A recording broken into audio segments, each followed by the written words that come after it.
Hi, everybody. I'm Ann Corgan. I'm Seattle-based interior designer and co-founder of Anywhere. Anywhere is a platform that is making it easier for designers and vendors to work better together. So if you want to know more about what that even means, go check out the website. But today we are here for the first episode of a series that we're starting called The Anatomy of a Room. We will be featuring a designer each month and showcasing one of our favorite rooms from their portfolio and really diving into kind of the nitty-gritty details of what it is about the room that we love, how they got there, their inspiration, process, and anything else in between. So today we're super excited for our first guest, Brian Paquette. He is also a Seattle-based interior designer. He has a beautiful furniture line with Lawson Fenning. He also has two beautiful books that he's published. And he also happens to be a friend of mine who is just so lovely. So I'm very excited that he is going to be here today. And I'm particularly excited. Oh, there he is.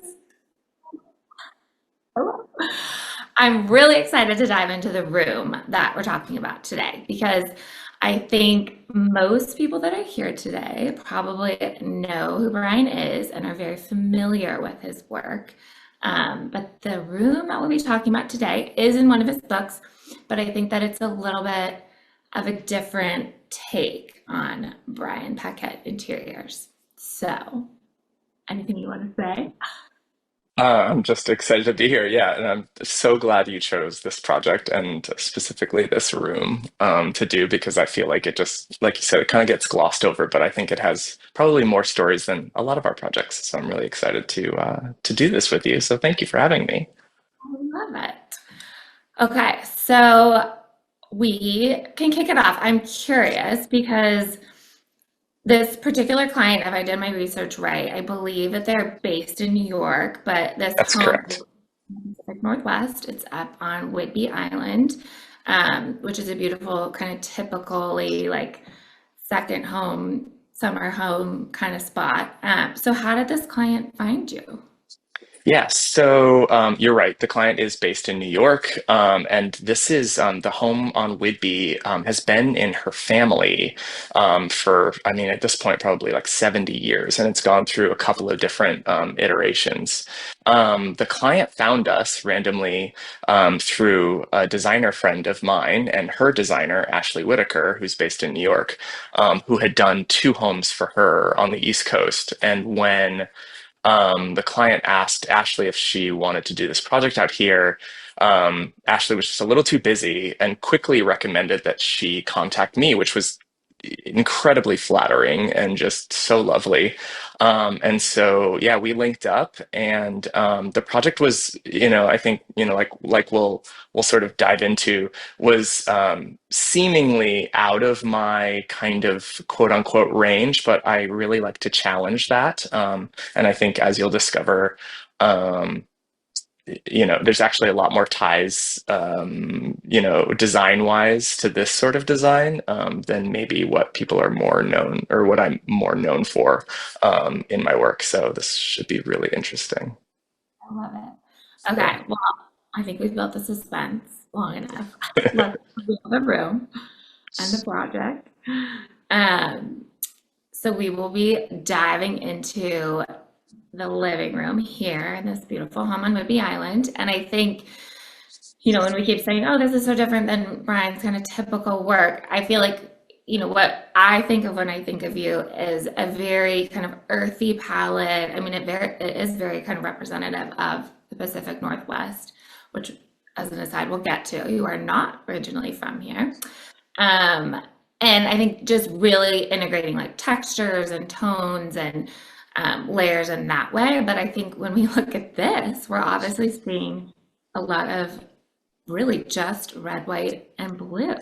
So I'm just wanting to know yes. how clear was that directive from the client? Like, was that was that it? Is that all she wanted to It was see? crystal clear. Yeah, it was. It wasn't. Yeah, the directives were. I guess I would say there was like three directives: red, white, and blue, almost exclusively, which I then fought against for a couple of the spaces, which we probably won't dive into today. But there, it is not exclusively red, white, and blue. Another thing was sort of harkening back to one of the eras of the design where the entire house was only covered in blue and white ticking. So that's one thing. And then, yeah, it was really just about like honoring her mother who had recently passed, and kind of bringing this era that she remembers when she was a child sort of back to life. Her and her family really only spend like 1 week a year here, which is in and around like it's either the Fourth of July weekend or Labor Day weekend. Because they're just just busy on the East Coast. But she just really wanted to keep this house in the family, and let other family members use it. But yeah, that was the directive for the project, was red, white, and blue, without being overly no flags. Right. Yeah. So I think that that's Yes. actually more of a challenge than anything is to have like such a tight palette and then to be able to have to like bring interest in other ways. And I'm curious, like I mean, there are a million different types of blues and Mm. reds, but I actually feel like that could be more challenging to have all those blues play well together. Yeah, I'm trying to, obviously, this project was completed 6 years ago, something like that. So I'm trying to, like as I was thinking about this space, like trying to get back into my head. And, I'm not someone who wants everything, like if there's multiple shades of a similar color, like blue in a room, I don't want it to be super, super matchy matchy. Like in the same way, I sort of refuse to get cuttings for approval to like make sure that the two, you know, um, like colors really match. Just because I want there to be chance. I want there to be like this sort of collectedness of a room in a less collected way, which, often interior design can be. Like most of these pieces were installed in a 2 or 3 day period. And so it wasn't done organically, but how do you do that organically? And I think that by not matching all of the blues or the reds or the tones in the room, we achieved that by making it feel more collected. So, Sure. yeah. No flags. I love it. Well, and I mean, as an aside, like if I read it correctly too, red is your least favorite color. Is that still the case? Yeah, what's funny is like it's like these hard and fast rules that I have, probably put myself in. I would say I probably wrote that in the book, and that book came out, gosh, like 4 years ago.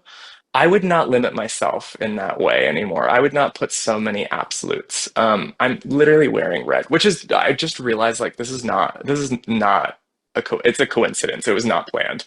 Um, Yeah. but no, I think I don't hate any color. I think it's just all in context. Um, but it's not a color that gets used a lot for me out in the Pacific Northwest normally, because to me it doesn't necessarily feel right or whatever. But I feel like, I mean, there could be arguments in so many different ways about how it feels absolutely right. So I I love think it. it's all personal preference. Yeah. Great. Okay. Well, we are going to take it. And now that we've seen the room, we're going to kind of like start back from the beginning, um, as to where I imagine most designers start with their kind of inspiration for the project. And I know, the client came to you with a pretty clear directive on the palette and everything, but I really love you talk a lot about, oh my gosh, I'm gonna have to reference my notes because what do you call it? It's so reference and sense memory, which I've like Yeah. never, I love it. Okay, so there's like Yeah. that piece of inspiration, which I want to dive into. But then there's also, like the visual components that contribute to the inspiration. Yeah. You can kind of have you touch on both of those things and you can decide where you want to start. Yeah, sure. I mean, not reference and sense memory are like really important to the design process, but you don't always get like super deep Oh, references or sense memory for people. Whether maybe the house is brand new. It's like ground up house. This house came with tons of reference and sense memory. Like it had been around in the family forever, and there was just so many stories. And then when you're dealing with traditional design versus something that's a little bit more contemporary, there is so many more references to pull from. It's not just now. It is like where is the design coming from? What designers are you looking towards versus being like utterly in the present moment? And so, the reference and sense memory for this house, came directly from her childhood memories all the way up through adulthood. And we also wanted to reference the fact that like this house could have been designed very differently. It is on Whidbey Island, and there's probably houses around it on this in this beach community that look nothing like this. And so she wanted to bring, an East Coast traditional sort of classic sensibility to this house. And so there's that reference. And I mean, gosh, those references, oodles of references for days and days and days, from different designers, for that. So it was really interesting to just dive into that. My own personal reference comes from the fact that I am from Newport, Rhode Island, which is, sort of the birthplace of WASP design, and and like kind of the original Hamptons. And so while I don't get to personally design in this style, and maybe I don't live in this, I have a lot of reference from it because I grew up around it. And the first firm I worked for worked solely in this manner. And so I pulled a lot of references from my time back on the East Coast there, and just sort of, it kind of really flowed out of me. This project, it was like something had been waiting, and like the second I got the opportunity to design like this, it just kind of like, it just went so fast and so easily. I Yeah. love it. It's like, I mean, like you've already said, it's not like it was like for her to know, okay, I know Brian can do this. It's not it's like Yeah. something in your portfolio before, and then to have it just come No. actually is like, No, it was really all based on trust. Like she had worked with Ashley for, however many years on two different properties, and she trusted Ashley implicitly, and Ashley in turn trusted me, which is just insane. Um, Now that I think back on it, to just do this. And I did feel like I felt a weight to like honor not only the client, obviously, in this house that is specific to her and her family, but also the trust that Ashley had in me that I would serve her client. yeah. So, yeah. Okay, so let's dig into some of the because you kind of mentioned now like where you were heading, but then Yes. I want to know more like as we look at some of these inspiration images that facilitated it, like I would love to know. I feel like this is such a kind of vague question. Like, what was your inspiration for this? And it's like, oh my God, I don't know, this picture. And it's like, well, did you take like the art from it? Did you take this? Like, and how does that process work? Are there things you're picturing in your mind and then you're trying to go and find the images to support that to show your client? Or just talk a little bit about that. Yeah. So I would say this specific project, I already had it in my mind. I didn't need to dig very far for this. There's many projects, nowadays where it's like a new build where I am digging. I have the thing in my mind, but I need to go find the image that exists to kind of like maybe kind of describe it. Um, this project was the total opposite. It's like I had a file in my head that was not being used, and it was for this project. The image we're looking at now is from House Beautiful in 2007. It was actually my former boss's house in Newport. Um, and an old sort of house on the point. This house probably, 16th or 17th century house. So, and these houses are not, you don't own them, you rent them from the historical society, or kind of like, I can't remember exactly the rules, but this image particular is this formality stripped down, right? Like these were old ship captains' houses. And so there's that element of like Whidbey Island and like, and boats and all that kind of stuff. And so you see like an old room that was a kitchen. There's a fireplace in it. And there's a lot of like, I don't know, like it used to do this thing, but now because we live in this modern way, it has to serve these purposes. My boss also loved a lot of primitive art, and you'll see that above the fireplace there. And then there's like these red, white, and blue elements in here. There's the blue and white transferware, which he was really fond of, and then there's these pops of green. And so this image was really important to me when I was thinking about the house. Love it. Yeah, and just like the Yeah, material, like we're yeah, very, exactly. Very honest kind of yeah, materials. humble materials, I think Yeah. is useful. Um, so this is a room in the Hamptons by Robert Stilland, who's one of my personal favorite designers, and is probably someone that I would have design my home. And I remember thinking about this image when I first got the project, and I kind of wanted to lean the project more this way. And I showed the client this, and she was like, "Yes, you're so sweet, so sweet. Yes, but." I really want to see a lot of, blue and white ticking. And, I think we could lean a little bit more traditional. And she showed me some of like Ashley's work, and Meg Braff's work and Markham Roberts' work. And I was like, okay, I got it. And so it was just really interesting for me to sort of knee jerk to go to this type of thing, which while it is red, white, and blue, leans a little bit more contemporary or a little bit more traditionally masculine per se. And so we kind of like quickly went, from this to what you'll see next, which this is a house. I don't know where this is located, but this is a house that was done by Markham Roberts, who is also one of my favorite designers. Um, that is just collected and so maximalist, and nothing really matches, but it all goes together. And this was just pulled together over years, versus moments. And yeah, I just love how sort of organic and undecorated and unfussy it is. Then this is Ashley Whitaker, the designer I mentioned before. And this gets a little bit more tailored, right? Like it's still very collected and it is very casual. You've got, rush matting on the floor, and you've got this mix of like, cafe chairs with, federal furniture, and then one of Ashley's like sort of classic banquettes. But it still feels really fresh and fun. And so, of course, that was a big influence for the house as well. What's next? Oh yeah, and then just Ashley's use of red really kind of gave me confidence to use it. And there's some ticking stripe on that bench cushion, and some florals and some ecots.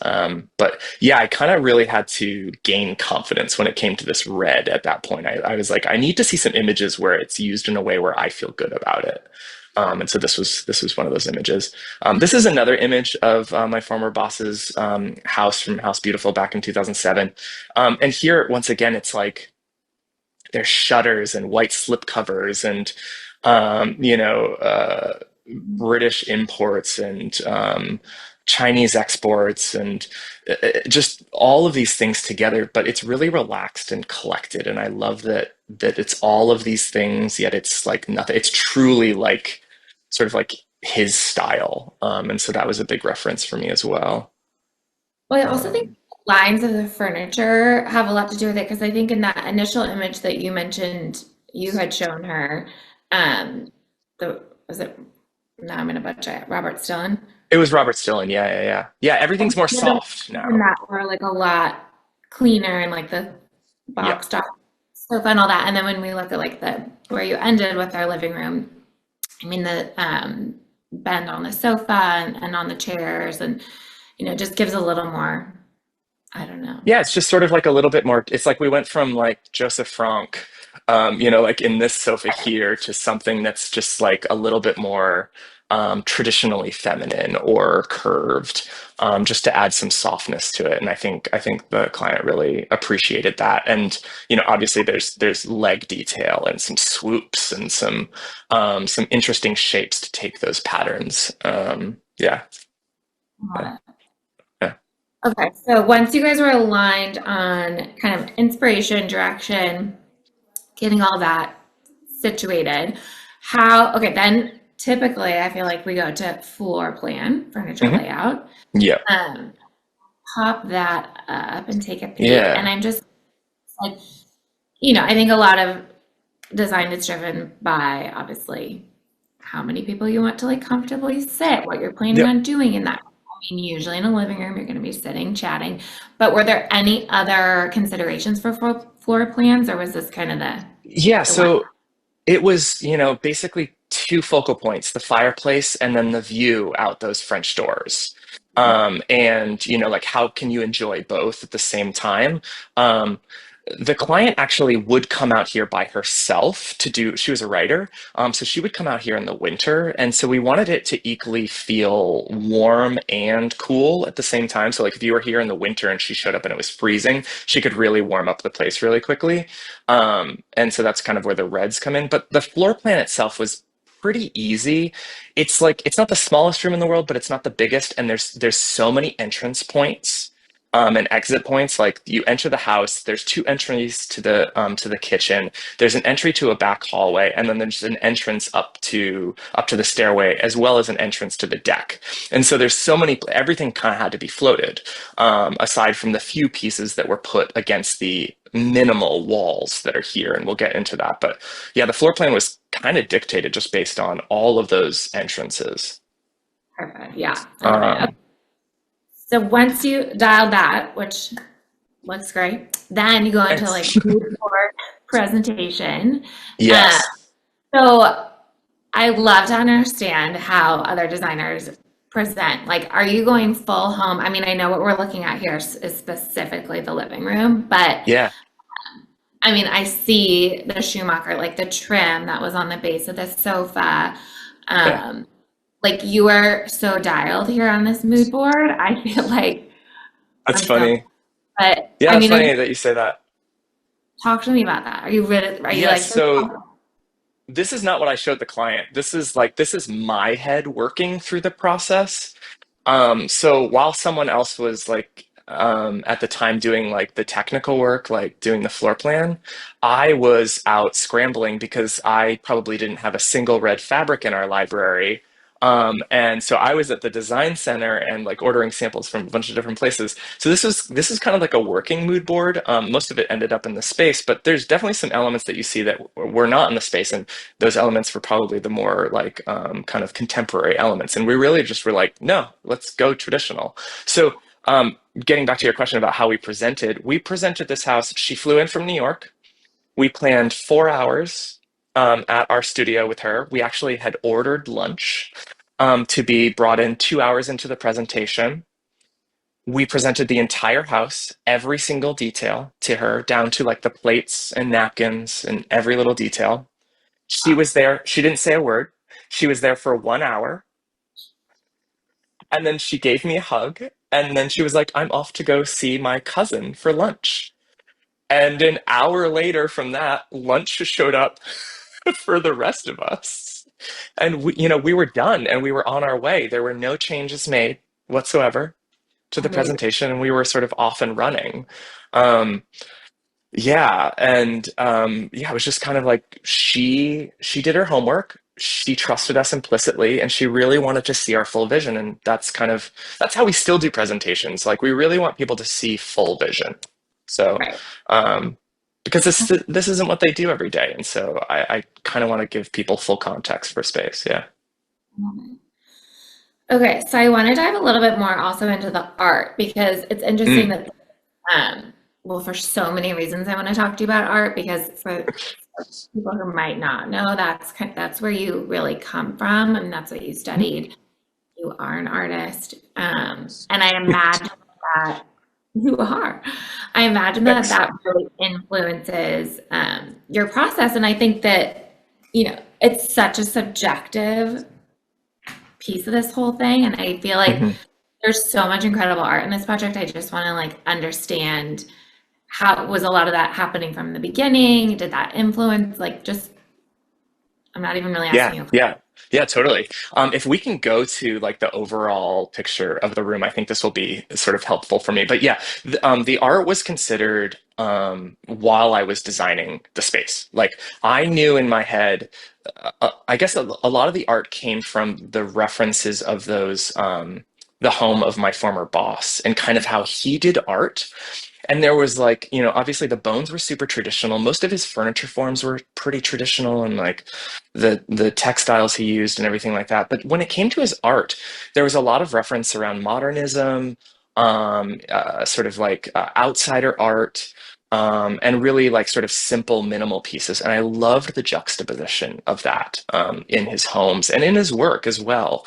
And so I took a trip right around when we were designing this to Paris. And so all of these prints from Matisse, like all of these blue and white prints from Matisse, were found at Marché des Puces during that trip. And they're all over the house. I think there's like 16 throughout. And then there's if we can go to the image that has the flower painting as well. Yeah, that one. This I immediately thought of. I think so. The artist here is Wayne Pate, who I love. I love that he sort of paints from a primitive style, and I just loved these colors. And what I loved about this was that it was reds and blues, but they weren't going to be like, I mean, there's like maroon and like kind of like a lighter blue here, and then this sort of initial introduction of green into the space. And green is going to always be in every house I do. It's kind of like it's in whether it's flowers or it's something you see outside or it's the upholstery of a chair. It's going to be omnipresent throughout the house. Um, and so that was something we looked at. We also the client really liked Serena Duggan from Serena and Lily. She had started showing her work at the time, and so there's a few pieces from there in the house. There's some pieces that were found in the house, like some old landscape paintings that we just sort of had reframed. Um, yeah, so there's art from all over. So it's a mix, and I kind of feel that's how I collected it. Definitely over the process of the project, you know, that took about a year to complete. But like I said before, it was like there was this file in my head that immediately had all these ideas that was just sort of like waiting to execute. So yeah, I love it. yeah. So from like an approval standpoint, I mean, I love the like real dorky nitty gritty. Are you having to like, I mean, are you in Paris marching around being like, okay, these are the Matisse, or she's just like, trust, go for it, Full get what you trust. Yeah, we took on after that presentation, I knew that I could ask for an art budget and an accessories budget, and she didn't question it one bit. And so I had an art budget and I had an accessories budget, and I spent every penny. And she did not see. She saw all of the furniture, you know, everything like that was designed, but she didn't see any of that until she walked into the house. That's amazing. Do you do an Yeah. art budget and an accessory budget for every project? I would say 75%. 75, I would say 90% of our projects get an accessories budget, and 75% of our projects get an art budget. Mind you, I have never worked in a way where we are not showing the art to the client prior Yeah. since this project. This was the only project where I've ever brought in art, you know, like without the client approving it. Yeah. Oh, wow. That's great. Yeah. And that kind of parlays a little bit into another question around like antiques and vintage Mm, pieces. I feel like that's so important into like, I mean, everybody I think feels that it just gives mm, this like feeling of interest and personality.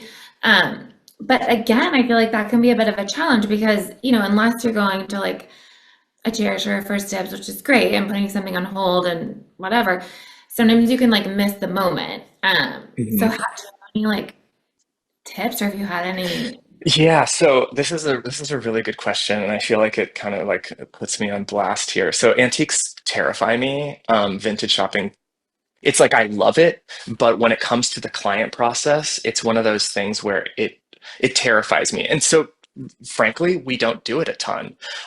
We don't do it a ton for two reasons: what I just explained, and also a lot of our clients don't really come to us for vintage or antique. Like they're not there. So the pieces in this, I don't know if I bought like vintage accessories and I bought vintage art, but furniture wise, anything that's in this home that was vintage came from the home or came from the clients. And we can talk about, there's that picture of the white painted chest. In this room, there's a really interesting story there that there was two white painted chests that Ashley Whitaker had bought for the client for another home, and they ended up not fitting. And I saw them, and the client was like kind of showing me things that she had in New York, that if I wanted anything, she would ship it out to me. And these two things it was these two things, and I think a rug that's in that living room. Um, and and so we used one in the living room here as is, and I just loved that scale and like the texture of that white against white. And then the other one is actually used in a laundry room, which we're not going to look at. That's right around the corner, actually, from this, and they fit like perfectly. Like it was just so great. But yeah, I don't have the best answer when it comes to vintage. Hopefully someone else will have a better answer for you. Oh, God. Okay, actually, this image is great because, I mean, really getting into the nitty gritty here, but I'm Yeah. always curious about like selecting, let's just say you're kind of like pulling all these beautiful fabrics and you're like, oh, I know I want this. I want to see linens. I want some obviously ticking. And then determining like which piece types those fabrics are going on. I mean, I feel Mhm. like obviously, like let's just put materiality and durability and all Yeah. that, right? I mean, I could see a world in which that Zac and Fox is on the sofa or vice versa. Mhm. And I think in some ways, like I might have been, I mean, I don't, where's the seam on that sofa? Because it's all, Yeah, I know. I think there's a couple of things here. I think if the client had her way, I think she probably would have, or like not her way, but I think her initial idea, she probably would have put that Ralph Lauren, it's an outdoor ticking. Great, Mhm. awesome for a beach house. She would have put that on all of the upholstery in the entire house. Like kind of very like Victoria Hagan, Bill Blass, like really just like picking a hero fabric and doing it and keeping it really simple. I challenged her because I wanted it to sort of have more of the spirit of like a really collected house and less of a decorated house. And so, but I knew how much she loved that ticking, and so we were going to take the largest piece of upholstery and put that ticking on it. And then it was kind of like, okay, well, like how are we going to, I don't know, like, yeah, like apply, like you said, like these other fabrics. And I loved this Khotan fabric from Zach. And I just thought like that and doing a contrast welt, which I don't know if you can see, there's like a contrast welt on that piece to really sort of like show the lines and all of the curves of those chairs. I'm trying to remember. Oh no, those chairs are Hollywood at Home as well. But they've got this like great swooping and they're a really deep seat. And then kind of like throwing a wrench in the color scheme, or not, I guess not in the color scheme, but just that bold chaise that's in the background, that's just kind of like this blood red, and has all the tufting. And so you've got tufting, you've got loose seat construction, you've got curves, you've got really simple legs, you've got casters, and I feel like it's the mix there that makes it feel less decorated, more collected. And so that's kind of how I went about it in this way.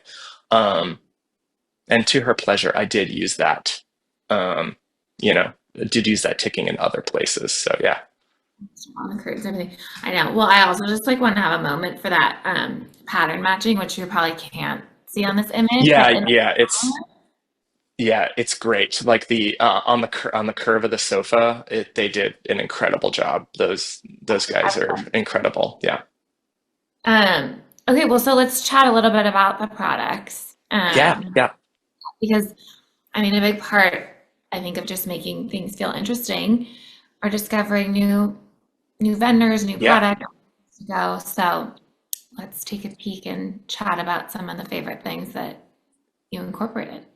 Yeah. So the first one, obviously, we were talking about this, is this great Khotan fabric. Khotans are normally on rugs, right? Like that's what that term comes from. And I love this like faded version that's done in this really sweet blue on white um, ground. And I just love, love, love that fabric.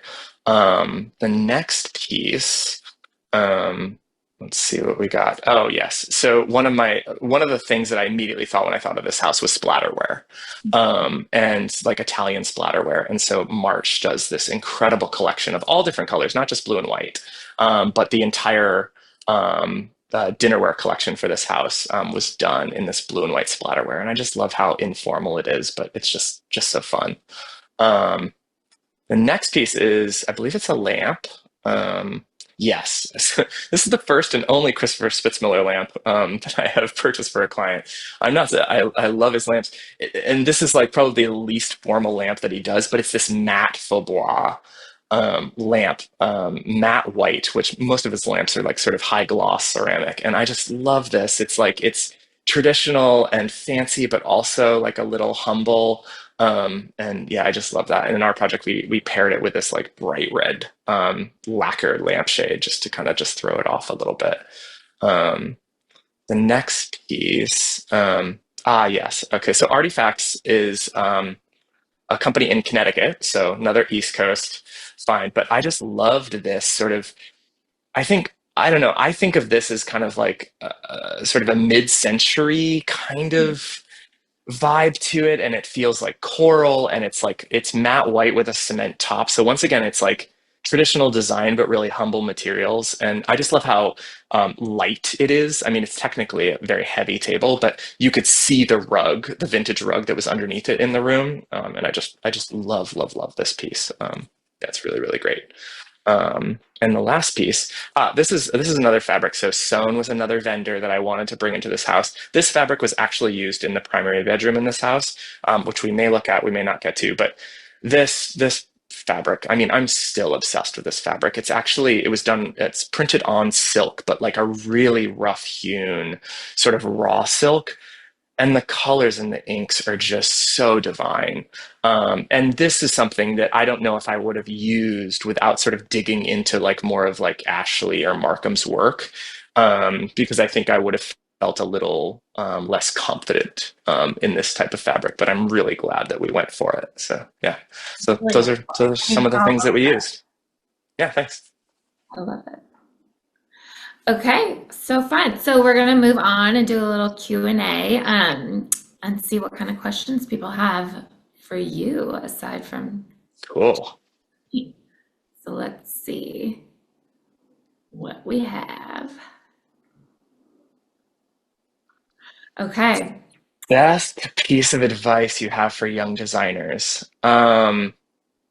Two, get an accountant as soon as you possibly can, number one. And number two is wait to get published until for a while. Don't put yourself out there in the world. Like really do all that dirty first client work where you're making all the mistakes and kind of figuring out your style. Like yeah, and I would say that rolls into like really figure out who you are. There's 9 million designers in the world. What are you offering? Don't just be like everybody else. Like, what are you bringing to the table creatively? And then, yeah, just really focus on client relationships. Aesthetics is the given, right? Like, we're all creatives. We can do the aesthetics and the creativity in our sleep, but the client relation, like we're not all business people. And so really focusing on client relationships is really, really important. Love it. Okay. So next question. Did you collaborate or share ideas for this project with other designers, or do you work pretty solo? Um, Aside from like internally, which there was two other designers in at my firm at the time that worked on this project with me, I don't think I did. No, that's not true. I definitely sent all the imagery to my friend Grant Gibson, who's a designer now based in Maine, because I think I was just so like befuddled by the idea that I had this project, and I just like I needed to like throw it at him as well too. So yeah, yeah, I love it. Um, okay. Oh, fun. Curveball. If you yeah. weren't an interior designer, what would you do? I think I would try to be a fine artist. Like I have this like goal in my mind that I'm gonna be like some old man in the woods in a giant barn, painting like canvases that are like 8 feet by 16 feet, and just kind of like, yeah, I think that's probably what I would do. Yeah. So good. Um, okay, I have a little bit of a rogue one. So I like Yeah. to talk a little bit of where the anatomy of a room came from. Um, I like to look at like an image and try and understand like what is it about this image that either really resonates or like why does it not resonate? And like really pick it apart because I think it's easy to look at something and say, oh, that's so beautiful, but like why?